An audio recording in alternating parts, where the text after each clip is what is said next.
Hi, Bill from CJ Pony Parts. The turn signal switch is a part that commonly wears out in your classic Mustang. Not only does it power your turn signals, it also powers your horn and your brake lights. If any of these systems aren't working, many times the turn signal switch is going to be the culprit. Today we're going to show you how to replace your turn signal switch using our weekend wrench project car.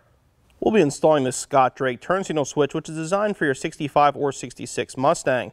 The switch has mechanical and electrical parts to it. When you turn, this is actually what works when you hit the turn signal stalk. Then it centers back again when you turn the wheel straight. These two contacts here actually what works your horn. And again, your brake lights are also run through this, so it does control quite a few systems in your Mustang. For this installation, you'll need a 3/8 ratchet, 1/2-inch socket, steering wheel puller, 1/2-inch impact gun or 1/2-inch ratchet, short extension, 24mm socket, Phillips head screwdriver, wire cutters, pick, flashlight, razor blade, and tape. Since the turn signal switch is an electrical component, the first step is to disconnect the battery. The turn signal switch is located on the steering column behind the steering wheel. So the first step is to remove our horn ring and then remove the wheel so we can access it. Start by pushing in, turn counterclockwise to remove your horn ring. Before you remove the retaining nut to remove the wheel, you want to make sure it's perfectly straight. It's not a bad idea to put a piece of tape across the top here to make sure it lines back up when you reinstall it.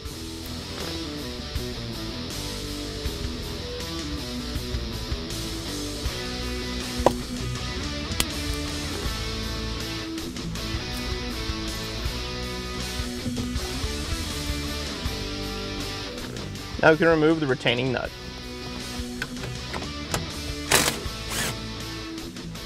At this point you have two options for removing the wheel. Sometimes you can actually get it off by hand. If not, you have to put a steering wheel puller on the stud here and use these two bolts to pull it out. You're going to try to remove it by hand, thread the nut on just a couple turns so the wheel doesn't fly off at you.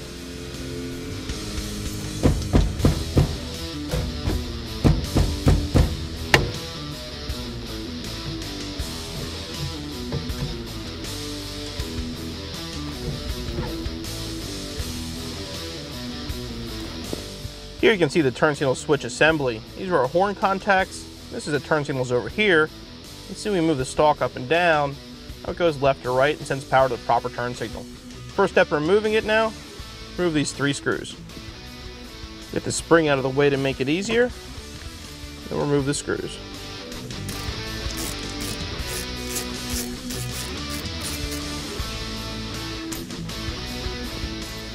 Once the screws are out, we can remove this little plate.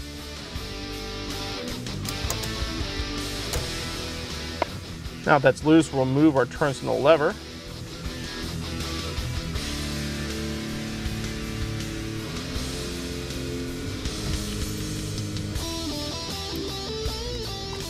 Okay, and then slide that out.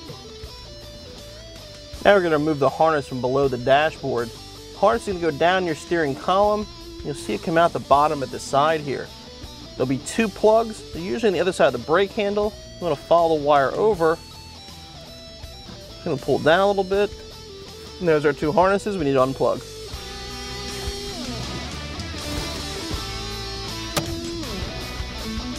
And once you have them unplugged, you want to fish them back over to the column.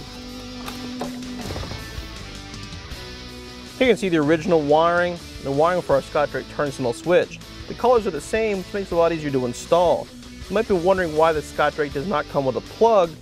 This plug will actually not fit through the column when assembled.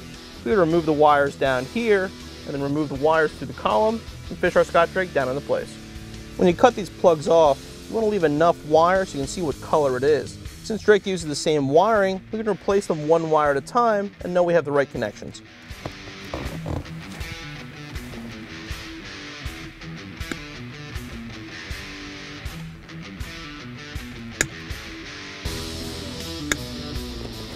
Now we can pull the sleeve off the wiring. Now we'll fish the wiring up through our column.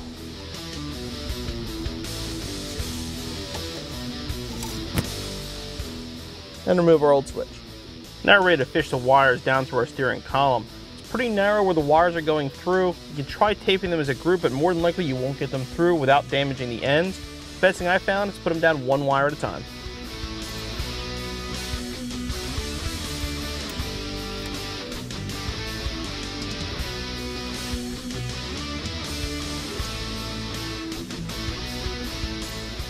Now we can install the turn signal switch and the retaining plate. Line up the holes, make sure it sits flush, and reinstall the plate.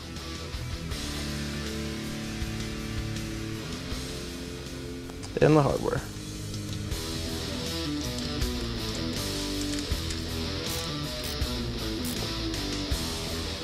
Our old turn signal lever was looking pretty beat, so we're going to install a new one while we're here.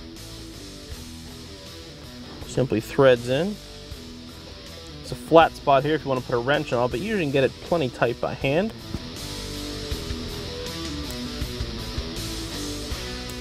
Everything moves like it's supposed to. We're ready to move on to the plug.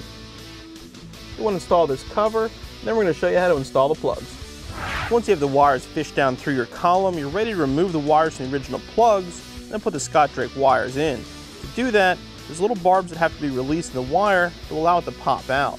Here's a closer look at the wire on the Scott Drake so you can see the little barbs that have to be pushed in to pull it out of the harness.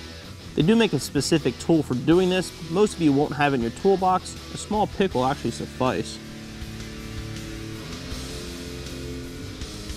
Push the barb in. What you want to do is kind of pull on the wire while you're pushing on the barb, and it'll pop right through. You don't have to worry about damaging the barbs in the original wires since you're not going to be reusing them. Now you want to grab the matching wire from the Scott Drake harness, put it in the exact same slot, slide it up, and pop it into place. You want to repeat that for the other 7 wires. Once your connections are done, you're going to fish the harness over the fresh air vent and over your e-brake, and we're going to plug it back in.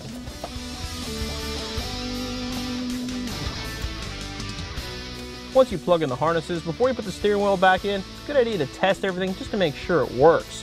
I'm going to start by checking our horn. Make sure you reattach your battery first.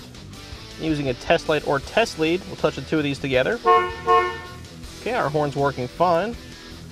Now we'll turn to accessory, and we'll check our turn signals. We'll start by checking our left turn signal. Looks good. Now we'll try our right. Also working well. Double check the brake lights.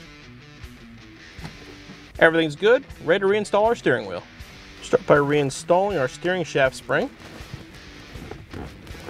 And we'll line the wheel up with our tape and reinstall it. Push that down. Install the nut.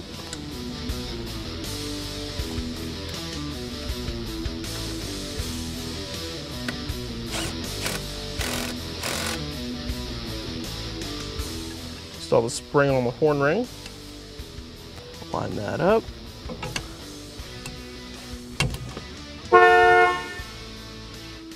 And our installation is finished.